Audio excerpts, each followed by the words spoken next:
Hello and welcome to In Service to Transformation with me, your host, Claire Darnell. This week I am joined by an old friend and acquaintance, Dr. Libby Kemkaran.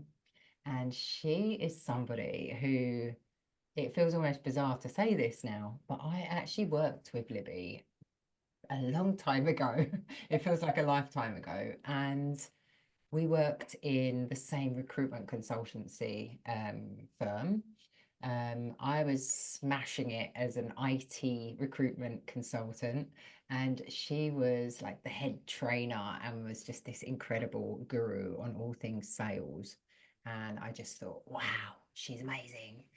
And our story is quite an interesting one because I fell pregnant at the time that I was there in this firm and had loads of complications carrying my daughter, 18 years ago now.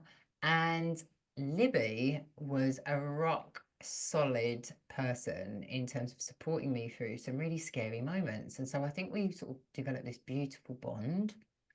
And well, here we are, fast forwards 18 years, and we've kind of come full circle and we're supporting each other. So I'm so excited. I'm going to introduce you to Libby. Libby, just before I go on, actually, Libby is now not working for a recruitment consultancy. She's an epic human and has created this incredible concept, theory, methodology called Big Cat Brain.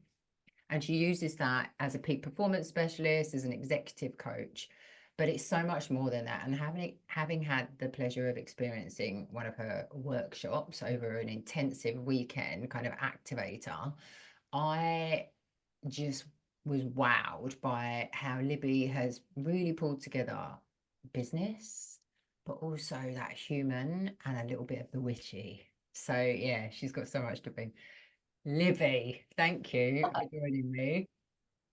So lovely to be here, Claire. I'm so excited. I'm so excited. And it is so weird, isn't it? How, these pictures of our life, if we looked at them on a movie screen, there's all these things that we've done. And then here you and I have come back together into the same frame. And I love that we've gone off and had our little separate adventures. And now we're coming back together. And what now? What now? I'm Mm. excited to talk to you today. Thank you for having me. Yeah, I'm just genuinely so grateful. Thank you for you in so many ways, in so many layers. So I'm sure we can touch on some of that. But yeah, so we spoke a little bit before we got going. We talked a little bit about what it means to be in service to transformation, the origins of the podcast, and about your journey. And I know that you mentioned there were many points at which you've experienced transformation in your life. But I'd love to start somewhere for the listener in terms of, something that was hugely impactful for you that kind of inspired you to make changes and that perhaps has led to bringing you to where you are today. So can you pinpoint a single incident? How, for the listener? I'm I'm going to ask a question instead. I'm going to ask people So to think you. about to think about, have you ever had that time when you feel like everything's been sort of slightly out of focus and then zoom, something just pulls you into blinding clarity and you get a real awareness of the ground under your feet that perhaps you haven't before? Because that to me is one of the biggest transformations, and that's that sudden self-awareness of, hold on, what the hell is under my feet here? What's actually going? Because sometimes it feels like shifting sands, doesn't it? And sometimes it feels, and very much I remember from our days in the city, Claire, where it was all suits and it was all rah rah rah, and it was if you got up before 5:30, it was like part-timer. I got shouted across. There was such ego and such brio and such aggression in how you carried yourself. And I think for me, the biggest realization was when I looked downward. I looked at the ground under my feet and I went, do I want this? Do I choose this? Do I choose this for me? And I was lucky enough to be in a situation where I could change my life and deliberately put money on the table.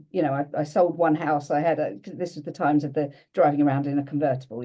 I sold a house, I got a lodger in another house, and I took myself off to university and I decided to go deeper. But I only did that because of this blinding moment of like, hang on, I don't want to settle for this anymore.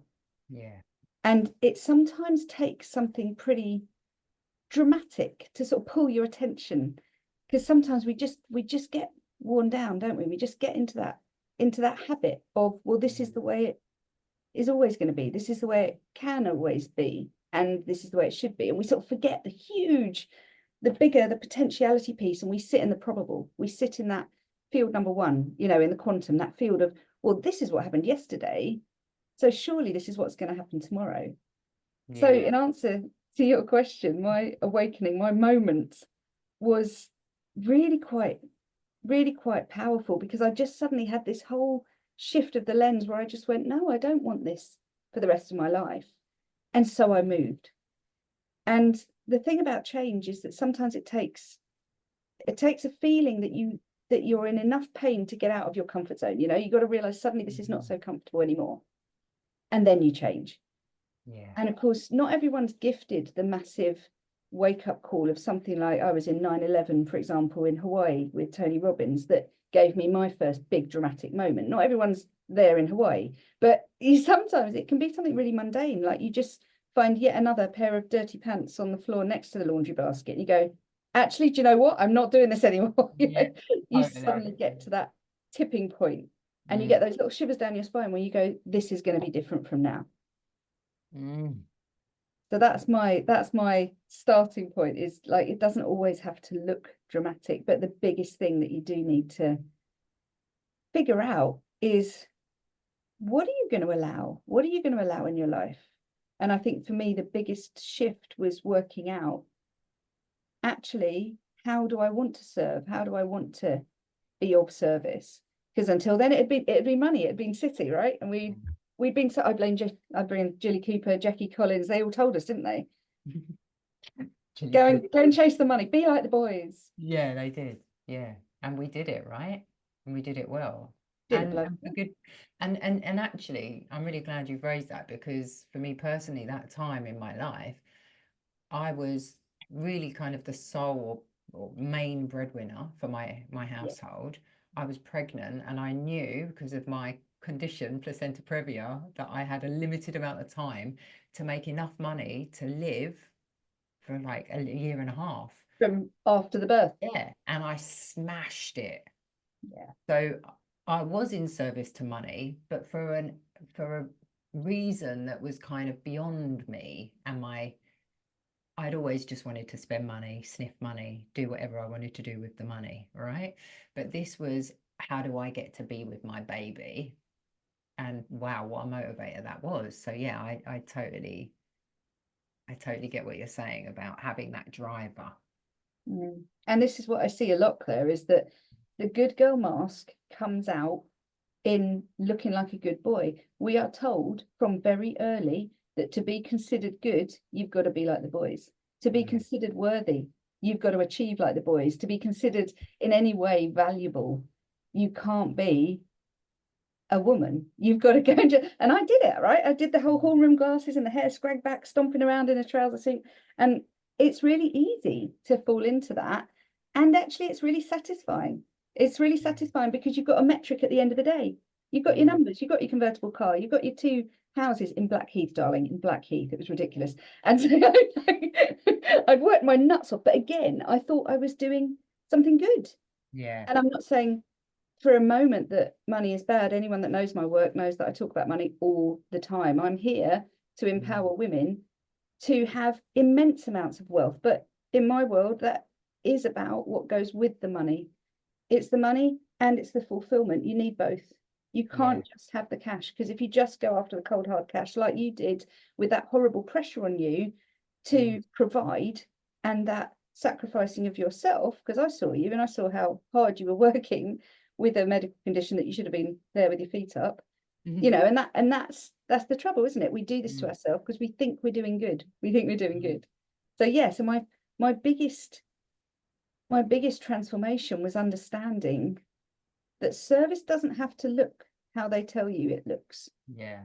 And to find my own path, to find my own version of what does that look like. So my biggest twist, my biggest plot twist was I decided, having left school with 0 qualifications, like 0, I decided to go back to school, and I decided to go and prove to myself that I could do those things that I thought were lost to me. You know, I'd always wanted to be a vet, but I thought I couldn't do that because I didn't have the quals. So I went back to vet school, and I went and I did the A levels to get me into vet school in the first place. So it was like a solid 8-year journey to go and get these qualifications. And it was really hard, because obviously for 10 years, all I'd done was earn money and work in the city. And so I had to go right back to that deep sinking into knowledge. And that was something that I found really thrilling, was, oh my God, you can do this. You can change your life. You can find something that you thought was lost to you. If, and here's the key thing,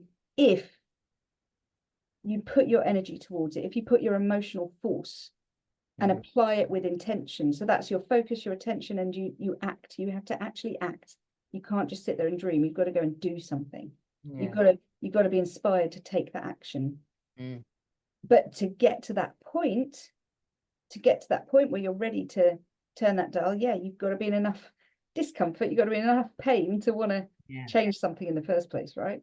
Yeah, there's a real alchemy to it, isn't there? There's that kind of pain as a motivator, but then also I think you talked about emotional force, right? And so the emotional force is often, I would feel that as almost passion. And I remember how deeply you wanted to be a veterinary surgeon. That was it. You just deeply wanted that. Absolutely. And I do think that we can achieve amazing things when we have that passion and that, you know, that desire. Ultimately, that's the root of all things. I think all learning is desire, to go after the thing. And obviously 8 years is an epic commitment, so you must have had tons of desire and passion. Well, I thought it was going to be 8 years, Claire, but as you know, in my wisdom along the way, I decided to also pop out a baby at the same time. So I thought that was really sensible. I thought that, you know how before you've got kids, you just think you're going to like tuck a baby under your arm and carry on. And they tell you that as well, don't they? They tell you, you can have anything. You can have it all. You can have it all. And so you sort of believe the hype, and yes, fine, I can do that. So in my wisdom, fell pregnant in my second year at Cambridge, and then actually popped out a baby at the beginning in the November of my third year. And and then was suddenly like, holy crap, this is actually quite difficult. Like, this is actually quite a lot of work and stuff. And you have experience with children, right? But that blind optimism still. Oh my God. Here we go. We're going to be fine. It'll be fine. I've seen all the books. It's fine. Yeah. It's not fine. Newsflash. It's not fine. What happened? So I decided to have Evie because, and this is my hilarious brain, and I've only recently figured out that I have a slight amount of oppositional defiance going on. And so I was told I couldn't skip the extra year they make you do at Cambridge. And so Cambridge is like a funny institution. It's the oldest university. It's like ridiculously skilled in how it teaches, and it's amazing. And so I got a place there to do vet school, and I was thrilled. I was over the moon. I thought my mother was going to explode with actual pride. Like, literally everyone in her church knew, like there were flyers going out. It was hilarious. And so I got into Cambridge with none of the awareness of what that meant. And when I got there, it was only then that I learned, oh yeah, they make you do 2 degrees whilst you're here. And I'm like, sorry, what? And it's like, you have to do an additional year. I'm like, I just want to be a vet. Like, I really want to be a vet. I've determined that's what I'm going to be. That's how I'm here to serve.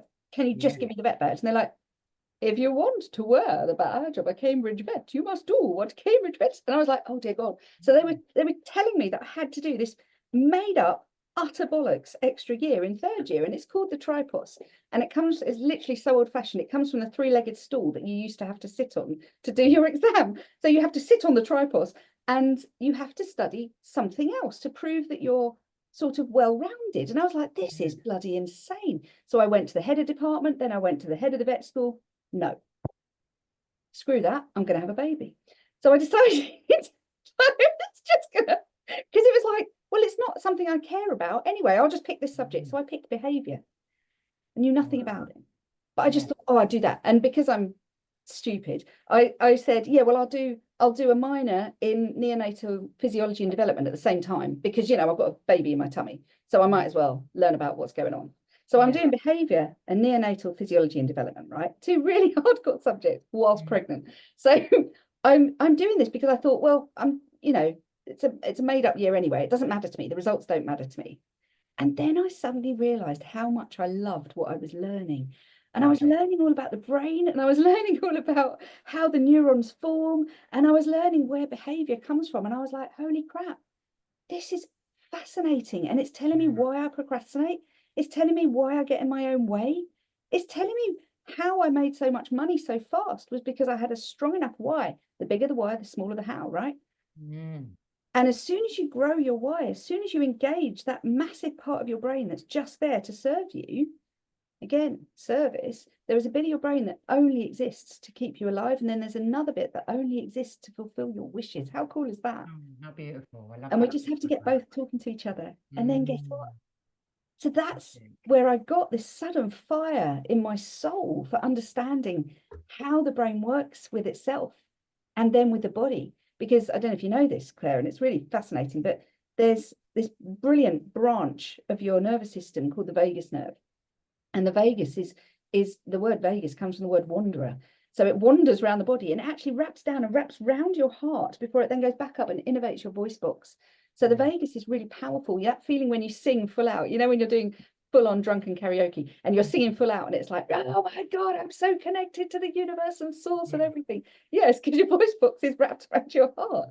And so the vagus actually carries traffic from the body to the brain. 80% of the traffic is upwards. So your body's talking to your brain all the time. So how you feel, that emotional force that we talked about, how you feel actually determines what you do. Like you can't do anything unless it feels good, unless you know you're not going to die. And so we tie ourselves in knots all of our life going, oh, why haven't I done this thing? It's so easy. It's so easy. But if you haven't got your brain online, ain't going to happen. Never going to happen. So you can, until you tame your brain, that's where my branding came from. Until you tame your brain, you are never going to achieve the things that you want to achieve in life because your brain will always hold you back. Your vagus will always signal from your body that discomfort, that disease. And it then can show up as dis-ease. It can show up as illness when you get really stressed, right? And how many people did we see burn out in the city when they got really distressed and dis-easeful? Yeah, and that can happen not working in the city, right? That can happen being disillusioned, disenchanted with the life that you're leading as a stay-at-home mum or, wherever you're working. So yeah, I think having that reason, that passion is so important. I'm curious as well, because you know me, I'm like always a little bit on the esoteric. And so I'm curious about this. Oh, I'm just going to choose, these two topics because one, I've got a baby in utero. It'll help me to, okay, great. Yeah. And was that not the universe conspiring? Because, ultimately in this just laissez-faire, I'm just going to choose these two subjects, you found your passion, which actually is how you've birthed this incredible creation into the world. Oh my God.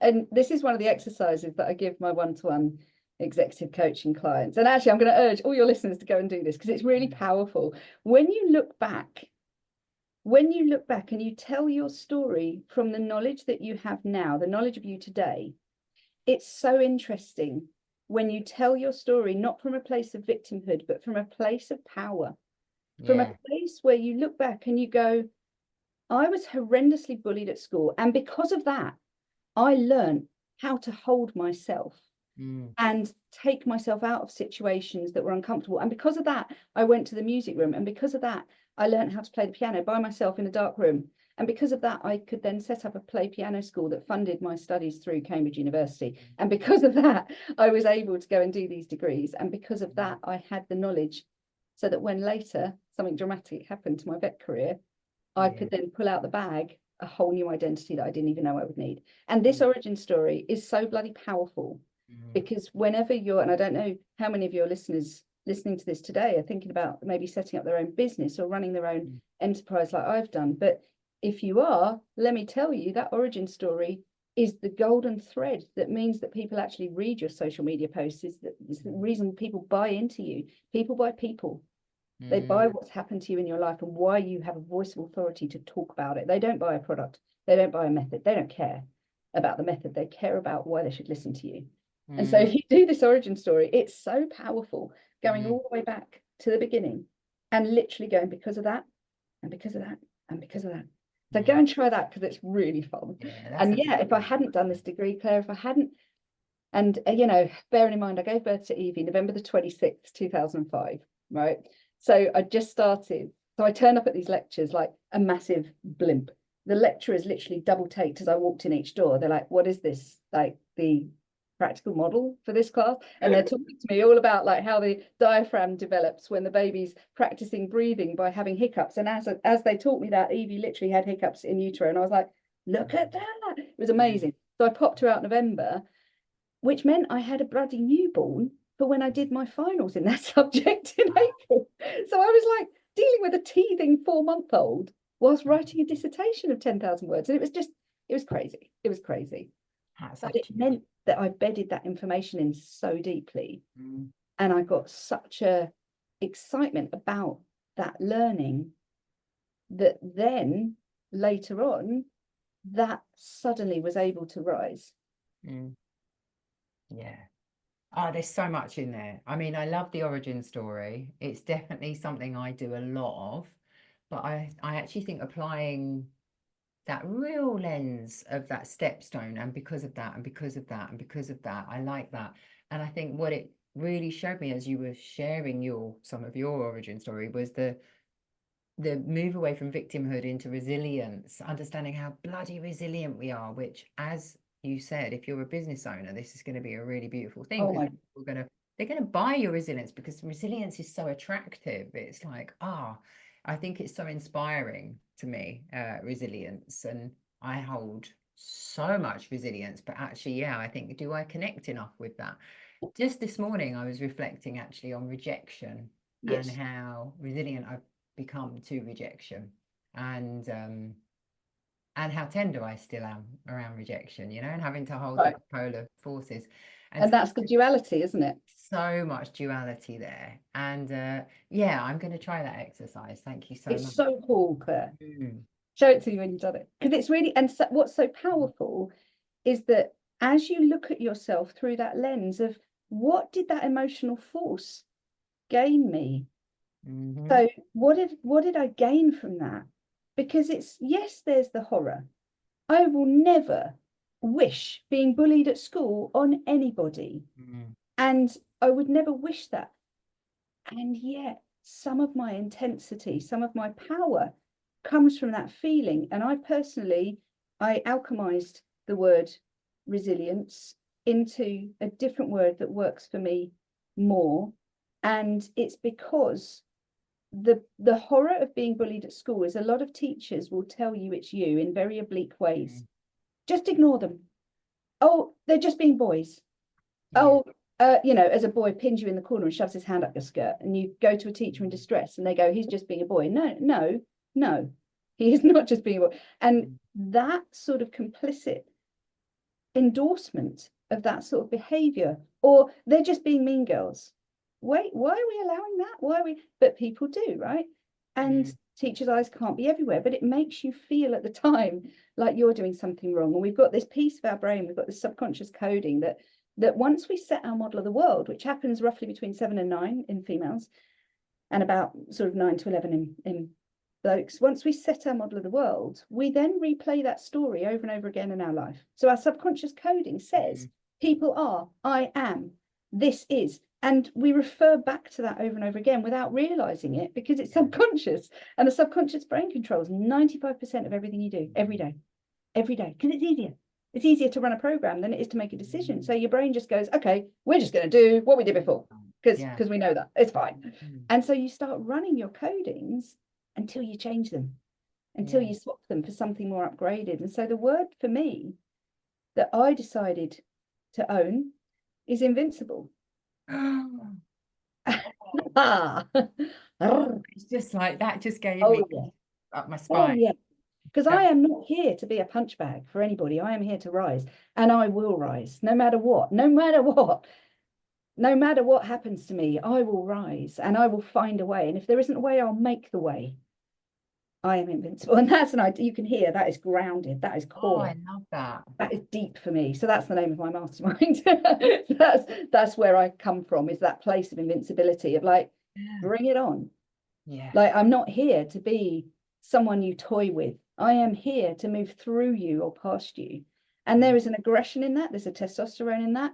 But with that, as ever, with duality, with that comes the receiving energy. I am ready to receive everything the universe has for me that is glorious. Whereas for me, resilience just describes the putting up with shit that we all, right? And that's the difference. That's the shift for me. That, and it was such, and again, it's 1 degree shift, right? But if you move the nose of a plane by 1 degree in 500 miles, you are somewhere very different. Yeah. That's where I come from. Oh, I love this about you. You're so inspiring. I've heard myself speaking to some of the women I support recently, and I love how you do this, as you say, 1 degree shift, and it makes such a change. From the container that we shared together, you rebranded or relabeled discipline as devotion. Beautiful. Yes, absolutely. Oh my goodness, I Isn't cannot it tell you the interesting? impact that has had Yes. on my daily practice, on my ability to show up for myself. It's devotional, not disciplined. And I've found myself sharing it. So here I am, fully crediting you for that magic. I love that. But yeah, That's why I do this work. I love seeing other people come and walk with me, and it's like jumping into a cold swimming pool.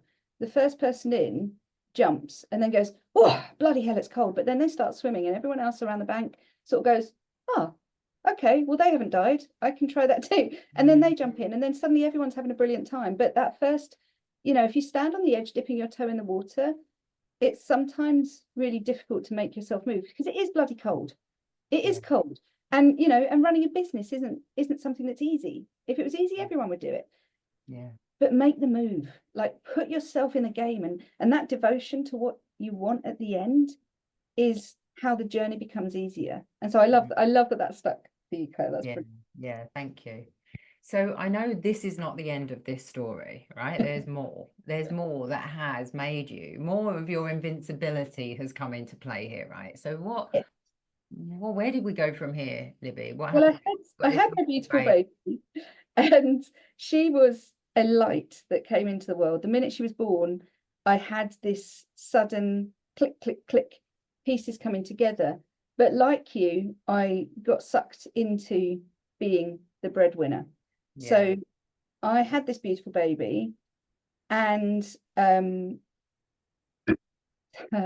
it's funny, I instantly, I'm going into a different state as I recall this because it was such a dark time. But I had this beautiful baby, and the joy of it was tempered by the pain that then came up in other area of my life, which unfortunately was the relationship that I'd been in for so many years and that I thought was forever. And we made this big decision to move. We made this big choice to leave London behind and to move up to be nearer to vet school. Because until then, I was driving to Cambridge every morning from Greenwich. It was ridiculous. And so I was breastfeeding the baby, handing her in at the nursery door, driving an hour to Cambridge, where I'd promptly go into the disabled loo, express off breast milk again, go to a lecture, express off breast milk some more, and then drive home. It was nuts.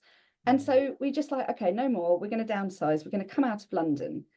And so we sold the big glamorous house. And at the time, I remember thinking, these numbers aren't quite adding up. It was one of those horrible subconscious thoughts where you put the lid on, no, dear, go back. Yeah, we're not ready to talk about that. And your brain steers you away from things. And so I didn't look into a box that I sort of knew was there. And there had been some debts in the past, but I didn't realize quite what was going to come out when we moved. And so we moved. And I remember, Claire, you came up and you were at my house. Yeah. On the day that I discovered that suddenly I was being robbed blind in my relationship by my husband. Financially abused, effectively. Yes. Yeah. And I remember, and you were there, and we were talking, and then you were just like, are you all right? And I couldn't say it out loud because I couldn't yet give it voice. So I just said, yeah, I'm fine. I'm fine. But I just opened the envelope that told me about 10 grand's worth of debt. And I was like, what? And so I remember driving you back. I think I drove you back to the station, and then I came back, and I remember just being in this place of like, what do I do with this information? And as I processed through this, and as I realized what was going on, there was this horror creeping over me of, the world is not what I thought it was. The world is not as safe as I thought it was. And so suddenly everything changed. So I'd taken that year out to move and to sell the house and to get us up there and to spend some time with Evie, who by then was 18 months old and gorgeous little mite. And so suddenly, having found out this information, I had to move.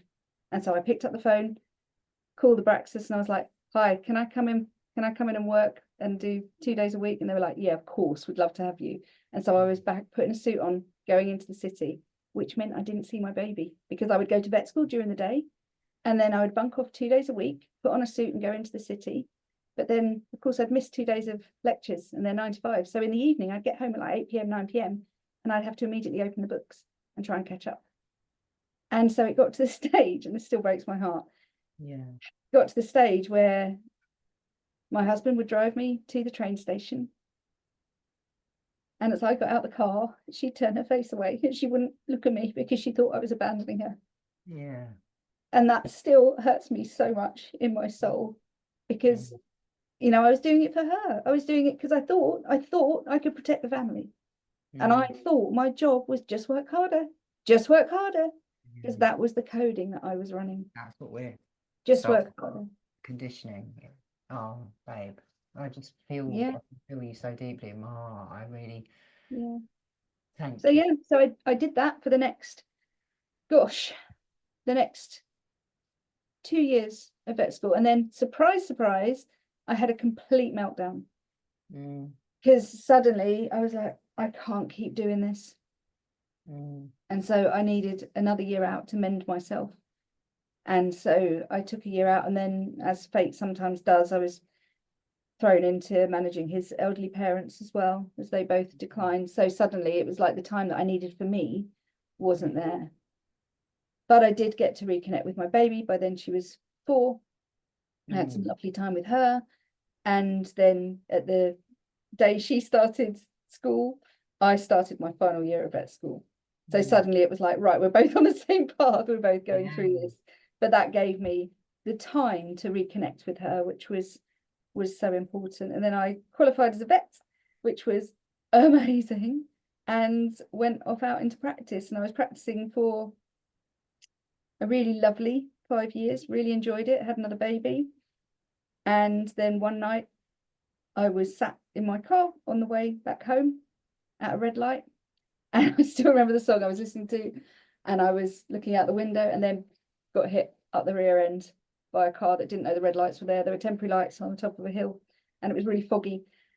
And so this car had just tanked into the back of me, and I lost the use of my right arm because I got damage to my spine, C2 to C6. So I had to suddenly reinvent, and suddenly losing that badge that I'd worked so hard for, losing that status of being the veterinary surgeon. Yes.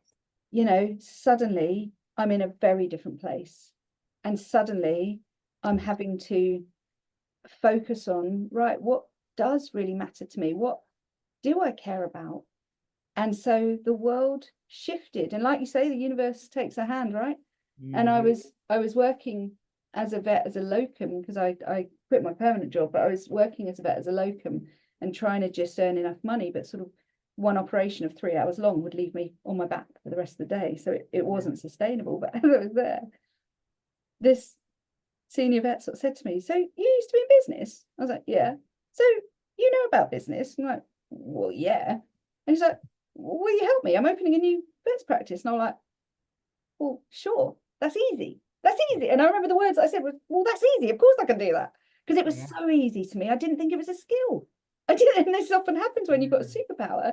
I didn't think it was a talent or a skill or something that was worth money. And he was like, I'll pay you 50 quid an hour to come in and run the launch. And I'm like, oh my God, that's brilliant. It's suddenly I was a business consultant again. Suddenly I was in that skill set that I'd used all those years ago. Mm. But suddenly it was like, oh my God, I could do this. And so I just put together my old career with my new skills, and suddenly I was a business consultant for vets. Yeah, wow. Out of the blue.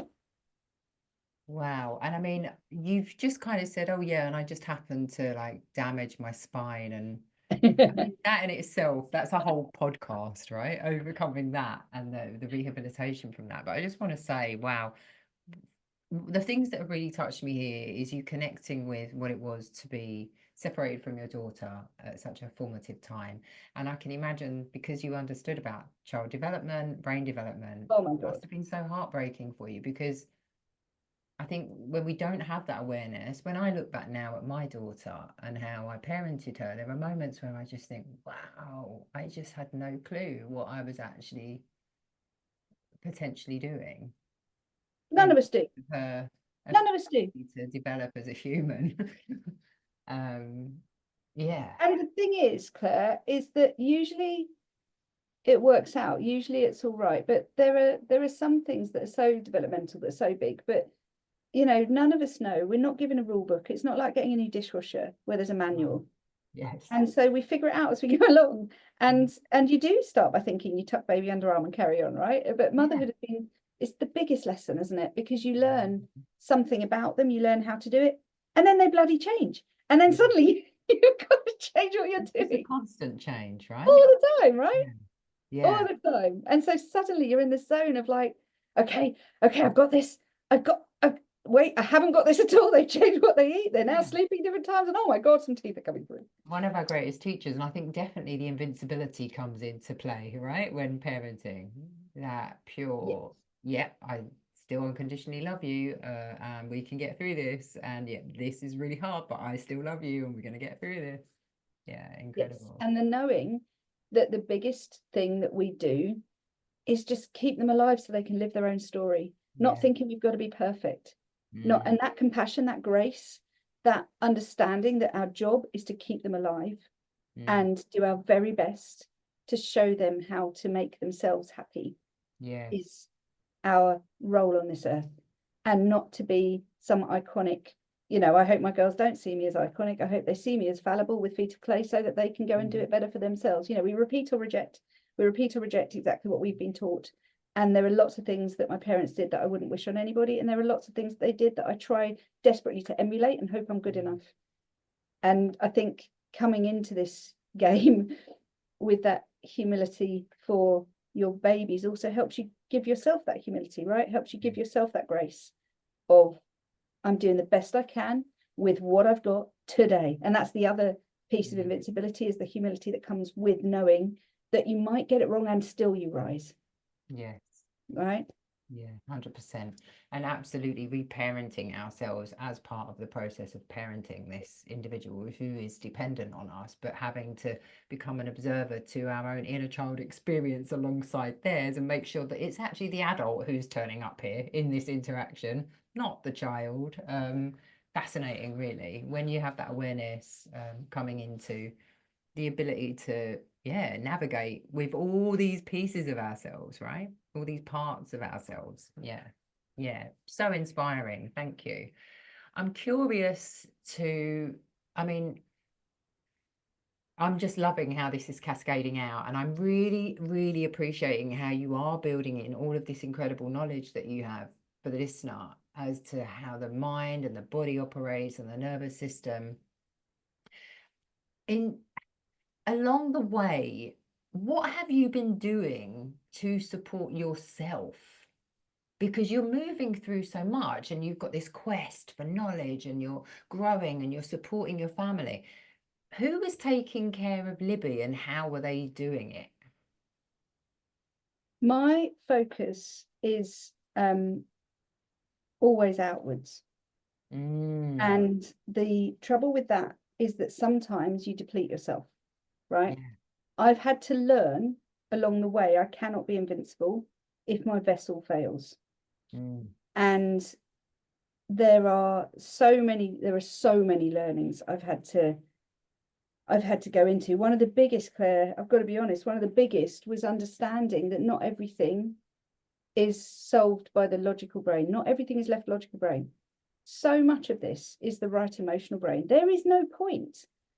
You can do everything right by the letter of the law and still be wrong. And there is no point in living if you don't feel good. If you feel like death, there is no point in anything you've achieved. The point of living is to feel. The point of living is to be. And so one of my other masterminds, Trinity, is about the be, do, have, because we all want the having. And we all obsess about the doing. Show me what to do. Most commonly asked question when people come into my world is, just tell me how to do what you do. And I'm like, okay, come with me on a journey to be how you be. And they're like, holy crap, I don't want that stuff. It's too slow. Just show me the doing. What do you mean, be? And I have to pull them back gently and say, just come over here first. And that's where the Big Cat Brain tool came from, was because we all be a different way. There are 4 different brain types. There are 4 different styles of seeing the world. And once you know how your brain sees the world, oh my God, it gets so much easier, because you stop judging yourself against other people. And you stop, like, one of the common things, I get poor leopard brains coming to me going, oh, look at that person over there. They're just running so fast. And oh my God, their velocity, it's amazing. And they make all these quick turns. They pivot their business so quickly. And why can't I do that? And I'm like, because you're a leopard. They're a cheetah brain. Let them go. You're not supposed to do that. Come over here with me and come and do it like this. Because, and I'm sure you know about HD, that's the energy body.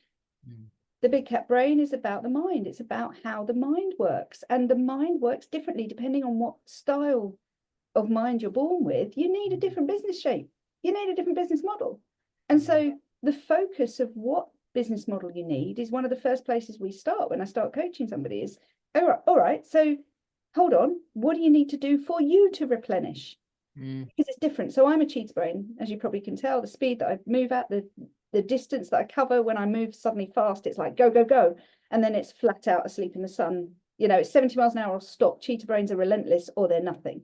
And I think I'm cheetah too, right? I think you might be. Right? Yeah, I remember I was cheetah too, and I was I really identified all with these big ideas, like huge, crazy ideas. We can see it like it's real. We have 3 brilliant ideas in the shower every morning, then follow through precisely none of them, because as soon as we get admin around it, we're like thinking about it. Oh crap, that's a bit of like work. I'm go over here and do that thing instead. That's more interesting. And so we've got this trail behind us of all the brilliant ideas that we've not completed, because that's what a cheetah does. And we need to, you know, the work that we need to do on building ourselves is to build that invincibility in admin, which is a horror to us. We're just like, oh God, no.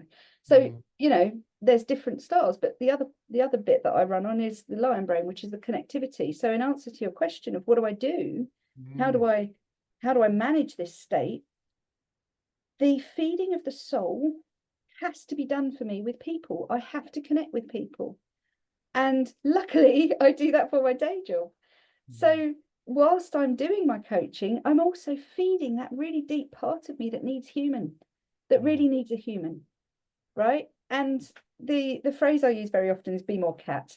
You know, what do cats do? They don't need permission to do exactly what the hell they want to do anytime and at any place in the world. And so that be more cat methodology is what I bring into my work is, all right, what do I want to do? And I set my diary according to what I want to do. Like I'm talking to you today, it's actually half term when we're recording this. And for some people, they don't want to work during half term. I wanted to, so I book it in. You know, I don't have rules that serve other people. I have rules that serve me. And your rules and your rituals around both your own journey and your journey with a partner. By the way, if you haven't got your rules and rituals set up with a partner, you need to, because that's how you manage each other's state, is making sure that you're honoring what do I actually need right now. And just to remind me, on my desk, I've got, just for our video feed, I've got this tiny little figurine, beautiful little body shape that just reminds me, honor my body, look after my body, look after my vessel, look after my vehicle for this journey, because if I don't, I cannot serve. I cannot serve unless I'm feeding myself food, drinking myself some water, you know, taking a walk. under the trees. I've managed to buy this beautiful big old house that's on a piece of woodland, and so I go and walk through my trees, and I go and sit under the trees with a cup of tea, and just, you know, go and serve myself sometimes whilst I'm busy serving other people as well. Just make sure I'm serving me as part of that journey. Yeah, love that. And really identify with the I call it almost like a self-actualization through relationship.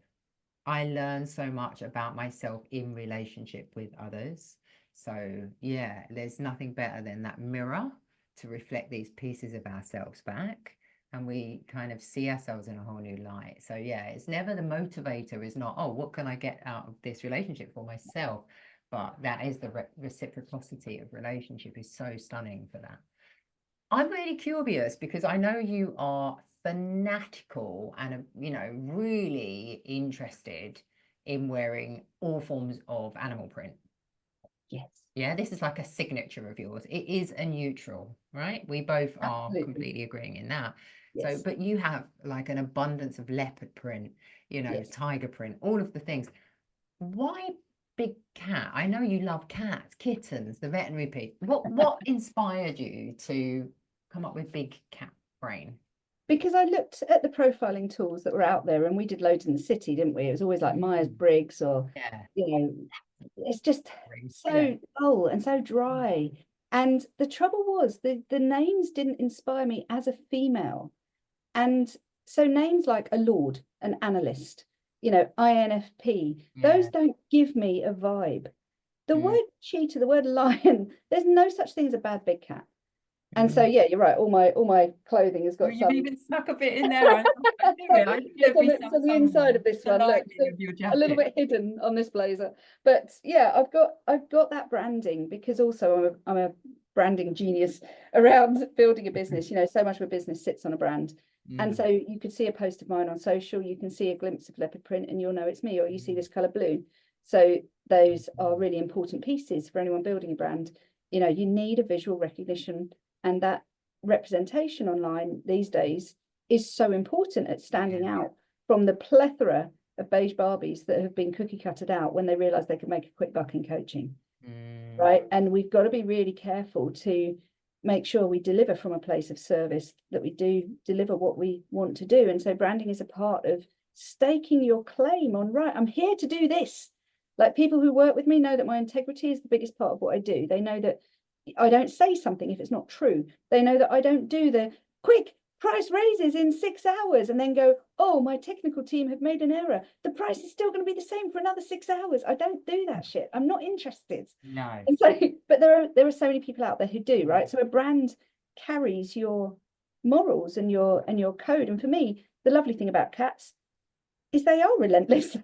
They are absolutely definite about what they do. And so my model, my big cat brain model, my 4 square with the cheetah, lion, leopard, tiger types is set into it. You know, it's hard woven into the characteristics of that animal. A leopard, for example, she sits in her tree. She doesn't have much of an ego, so she's watching everybody else. She's looking at everyone else doing all their cheetahing, running about, and all the lion over there with its massive pride of people around it. And the cheetah's like busy creating and doing lots of ideas, and the leopard thinks about things and is just a bit more thoughtful, a bit more deep in the soul, a bit more kinesthetic. And so that energy comes through my profiling, and I just matched the animal type to the type of person that it creates. A tiger, for example, walks alone. Tiger brains are logical, analytical, data-driven, clinical-driven. You may not have as many of those in your space, Claire, because you attract like for like. So you'll be attractive more to the cheetah brains, the lion brains, the connectivity, the passion, that vibe, right? That energy that you bring to everything with the groundedness. And by the way, we're not one of anything. We've all got a percentage of four, but it's which one's dominant, it's which one rides. So when I go into teams, when I go and train, for those on videos and holding up a card, when I go into teams and do Tame Your Team as opposed to Tame Your Brain, there's, you know, the 4 square is there for them to write down who's doing what task, because each brain type is better at doing different tasks in a team. And that makes it more in flow. That means it's 5 times more productive, and that means that you get better results. That's the peak Play performance. to your strengths ultimately as a team. So I think Absolutely. it's about playing to your strengths as an individual or playing to your strengths, as you say, as a team. And anyone can take the Big Cat Brain test, can't they? Yes. Via your website. Yes. I'll So make sure we link to bigcatbrain.com. it as well, because it is fascinating. Yeah, it's really easy. Bigcatbrain.com is the free one. And then if you want to do a full profile with me, get in touch. We'll put a link in the chat. And then yeah, you can do a full profile and an hour debrief with me where we go through, you know, what do you have to do to serve you whilst you're serving others? Because that's the bit most people do forget. Yeah. Yes. So thank you. That was an incredible answer to who's taking care of Libby. And ultimately, I conclude still Libby, but through helping others. So yeah, you are getting nourished, you are being supported, you're connecting with nature, you know, you're connecting with understanding that the body holds a lot and needs nourishing and needs supporting. And then at one point you held up that little crystal, divine Yeah. feminine figure. What I really enjoyed about the training that I undertook with you that weekend was you bringing in this balance of the feminine and the masculine polarities. And I think for people like you and I who've come from a really hyper masculine environment, hyper masculine capability, that is such an important piece. And, you know, I work with the divine feminine, I work with helping individuals to balance these energies. But I loved how you brought that into the business environment. I It's think that essential. business needs more of this. And so often It's we see essential. women in leadership emulating the Yes. masculine men, and we lose so much of the magic that we bring as women in business, you know, to create equity, equanimity, balance, human contact, connection, support. So I love that you bring this to the forum. It's really important, Claire. And I think this is part of what we were talking about earlier about the results on their own mean nothing if you feel bad. The results on their own mean nothing if you feel like you're squashing half your soul. And the universe demands duality. There's night and day, there's sunshine and rain. And the universe needs masculine and feminine, but very often the reward, the good girl, is the one that matches the masculine, right? That's how society is set up. We are still in a patriarchal paradigm. It is changing. And interestingly, as the planets move about and do their crazy shit, we're changing into an era of Pluto moving into Aquarius. There's like a big shift coming in the world. There's a paradigm that's been in place for so long, since I think it's 2008, and now it's about to shift, you know. And if anyone follows those sort of things, again, this is about the support as much as anything. And not only do I have my own coach, I've got my own astro person who tells me what's going on above our heads, because just like the moon moves the tides, I'm interested in what are the cycles, what are the shifts going on. And so I look at that as well. Whether I pay much attention to it or not depends on how I'm feeling at the time. But I look at I get all the information, and then I decide what I want to do about it. That's my one line. That's my investigator line. And it's like very much so for anyone wondering, I'm a projector 1-3, if you couldn't work that out already. Of course you're a projector. Of course I am. Of course you really are. I love that. So I've got to The go and investigate everything. So I've got my gene keys and I've got my HD, and then I pull it apart and I look for the science behind it, and then I go, do I want to believe that or not? I don't know. I'll think it's an about it. experiment, human design anyway, right? It's for us to take what It's we a need play. and play with it. Yeah. This should be a play. Be more cat. Play with it. Bat it about. See if you like it. Right? Pounce on it a few times. Yeah, let it die. Revive it. Revive. I love it again. Brilliant. I pretend it's not there. I pretend it's not there. Oh, look. I love that. Yeah. Yeah, again, I loved how you weave in the esoteric, the open. It's the open-mindedness for me that it folds into business, performance, you know. I just think it's so needed. It's such a unique. I think it's such a time for women to change our paradigm. You know, we were conned. It's like the pendulum swing. We were conned into thinking, go and be like a man and try and do everything, whilst at the same time doing that traditional woman's role as well. Yep. Unpaid. Right? Oh yeah. Mentally scarred from that. Then it swung all the other way to the wags, the trophy wives, you know, go and be a pillow princess, go and do this over here. And that's what female looks like. And now what I'm hoping for, and what I really celebrate in my spaces, and this is something that really matters to me, is the honoring of both states. That very dynamic, testosterone driven, go and achieve all the things in all the world, and the receive, when the universe gives you something, you've got to be bloody grateful. I look at it as like, you know, when you take a toddler to the park, and you know when you go and you go and feed the ducks, and then you go and put them on the swing, and you're pushing them for hours, and you're pushing and they're pushing, and they're going higher, higher, and you're like, oh Jesus, all right. And then you take them to get an ice cream, and you get the ice cream with the sprinkles and the flake on, and then you're walking out the park, and they go, oh, we didn't get to go on the slide, and you're like, Jesus. And I sort of feel like that with the universe, because a lot of us have this energy around money, around business, around achievement. It's like, oh, I'm just not there yet. I'm just not good enough. I've not earned enough yet. God damn it, why isn't this working? And, you know, what do you say as the mother to that toddler? You're like, will you just be grateful for what you've got? And I think a lot of business needs us to start from a place of gratitude. A lot of life and our success and our achievement needs us to start with, like, imagining you're climbing a ladder, and if you let go with both hands, you fall off backwards, right? So you've got to hold on tight with one hand whilst reaching in desire for the next rung. But that holding on tight in gratitude for what you have is it's almost like a passive receiving mode that we struggle with, because we're always reaching, right? We're always climbing, and we're always looking at the shoes of the person above us going, why am I not on that rung? Why am I not doing this right? You're doing great. You're doing great. So the question, and I'll ask everyone to reflect on this, how do you think it would change for you if you believed you had all the time? What would change in your emotion? What would change in your actions? How would you release some of your energy if you believed it was working now? How would you shift your feeling and moving that energy if you just pulled your focus into the now for today? What could you be grateful for right now? Because that saying thank you, you know, that little toddler turning its face up and going, thank you, mummy, so much. That fills your heart, doesn't it? That gives you that. Yeah. And if that's the universe looking to give you more riches, give you more wealth, give you more love, give you more abundance, whatever it is you're craving, if you start with that glory of now, not regret for the past, not fear of the future, bring your energy back to the now, you free up your energy flow, and suddenly things start. I've seen this so many times. People start working with me, their sales skyrocket, their achievements skyrocket, their relationship, their marriages massively mend themselves when they've been broken. The energy is everything.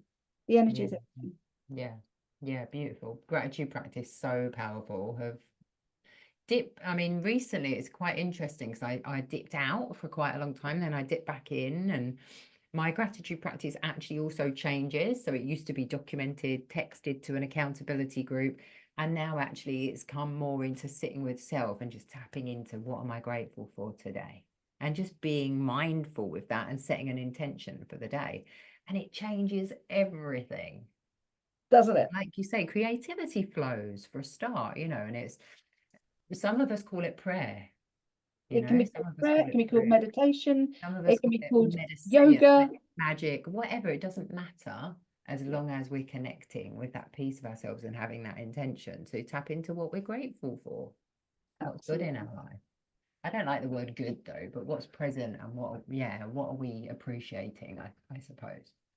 It's what you're experiencing, isn't it? And that experiencing can be being grateful for a lesson as well. And this thing about nothing has any meaning other than the meaning you give it. So that model of the world that we talked about earlier, and that subconscious coding that people create based on their experiences at the time, can mean that you ask a question that then is not helping you later in life. Like, all right, how is this person going to hurt me? Based on what you've experienced so far. All men are fill in the blank. You know, if you've had a horrible experience, you'll meet the next man and go, well, how is this one going to let me down? How is this one going to break my trust? And so turning the question to what can I learn from this? Turning the question to how does this serve me? Because everything serves and limits at the same time, right? How does this serve me? What can I gain from what's happened today? Is such a simple gratitude practice. But it's really holding on tight to that ladder whilst you're still climbing. You're just acknowledging, okay, this is today's experience. If I was invincible, if I knew myself to be invincible, what frame do I give this, right? If I was sovereign in my power, if I was standing completely in my power, and that sovereignty was leading me to the next level, this is just a blip along the way. This is just a turn the page in the book. So what do I take from this? It's so deep. Such queen energy as well. As I'm pulling an archetype, is just coming through there with you, and it is such queen energy that you Totally. Yeah, I love that. Yeah, and that invincibility is about understanding that you are sovereign, you have that power, you have that strength to be invincible just because you decide you are, and just because this is your kingdom and what you say goes, rather than feeling like you are the victim, the serf, the servant in everyone else's world. No, that's not what we're here for. Hell Right? no, honey. Hell no. So many ways no. Hell no. So where do we go from here? We're kind of, I guess we're in wrapping up mode, right? Because I could literally talk to you for hours. This could be like a two-three-parter. However, as you said, it's half term. You've got responsibility to relinquish you. I'm curious. So if people want to, what's on offer now? If people want to work with you, if they want to connect with you, if they have a business, for instance, that they could do with some support, what are all the ways that people can connect and work with you? So I love working one-to-one. I know there's been a big trend in the coaching market of scale, you must do big groups. I still love serving people one-to-one. I still really enjoy it. That's why I run things like the Vox and Money X-ray, where we come together over a weekend and we blast through limiting beliefs.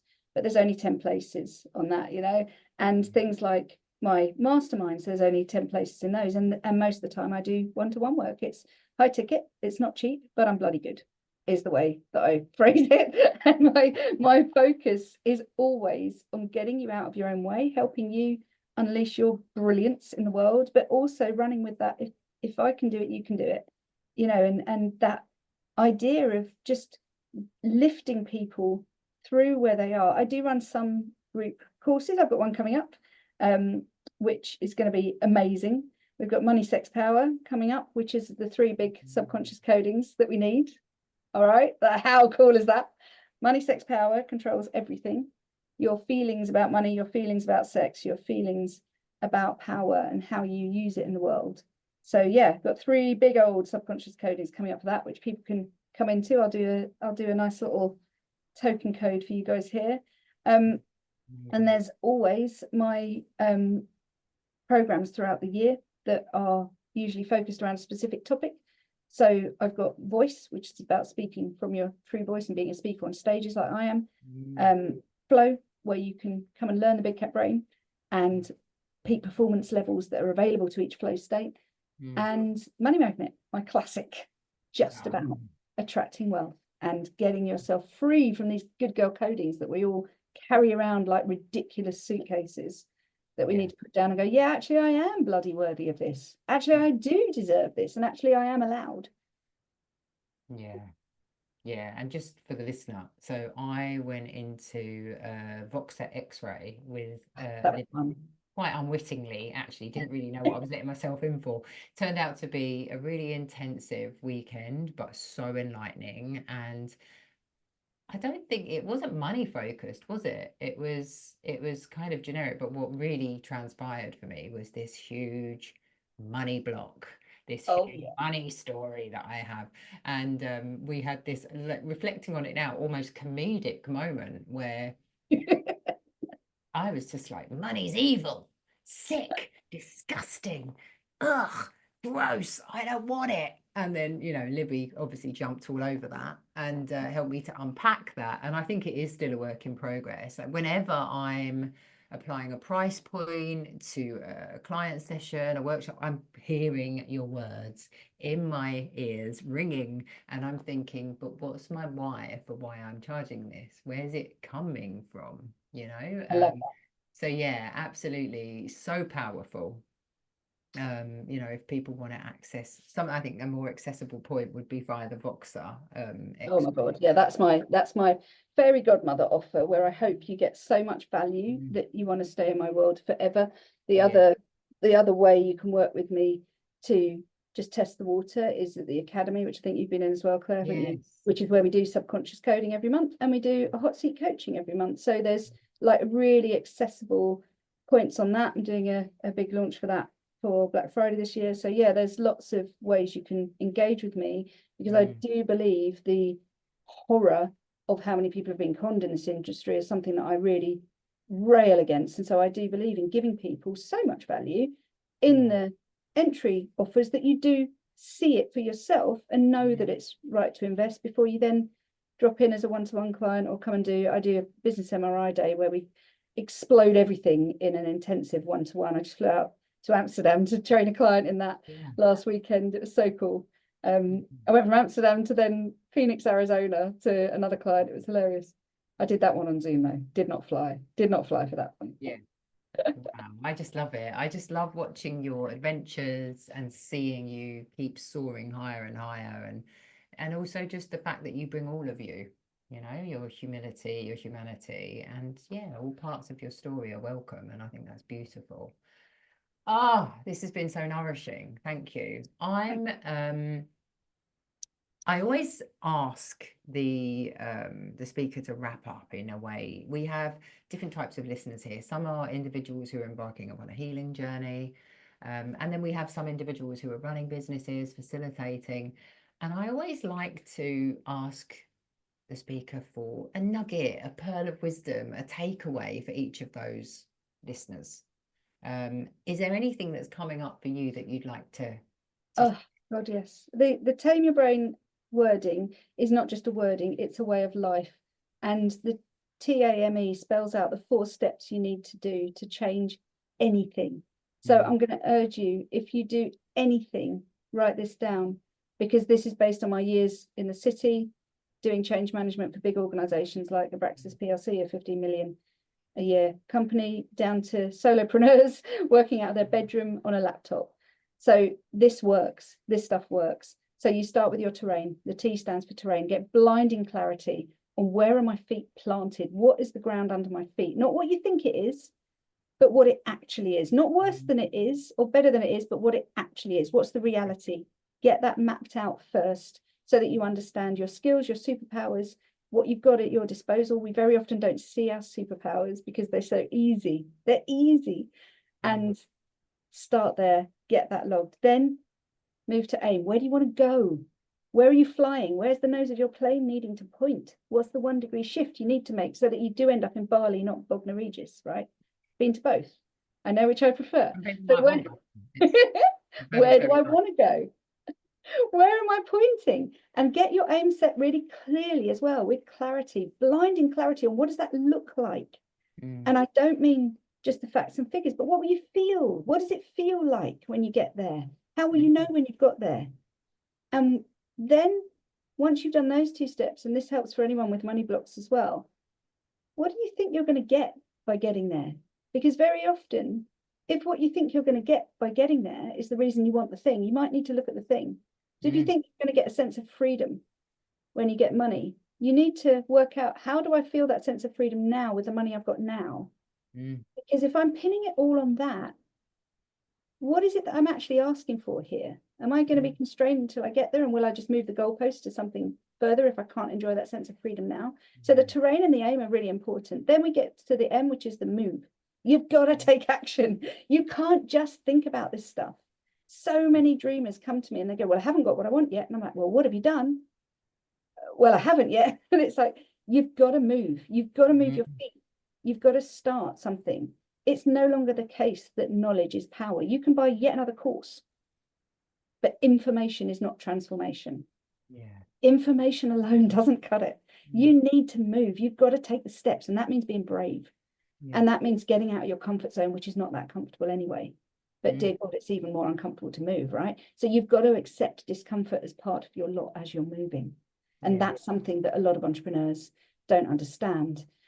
And a lot of people in self-development don't understand, that changing anything is really painful to the brain. So that movement must come with discomfort. And then the E of Tame Your Brain stands for, you've got to evaluate, educate yourself what's working, and re-engineer as you go along.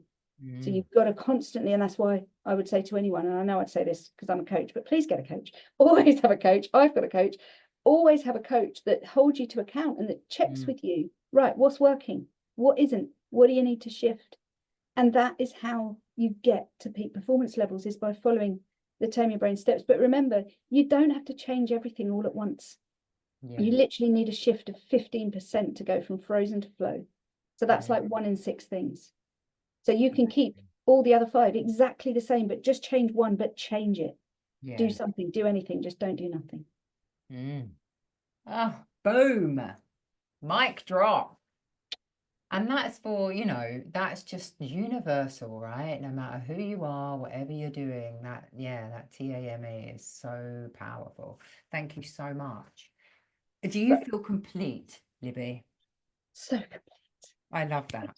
Such a joy to come and speak with you, Claire. Lovely to see you. Such a joy. And we pulled a card, didn't we, just before? And it was, just embracing was the card from our deck. And I just loved it because it talked all about emotions and embracing emotions. And just to tap in with my emotions, I feel so much deep gratitude for you right now and so much inspiration.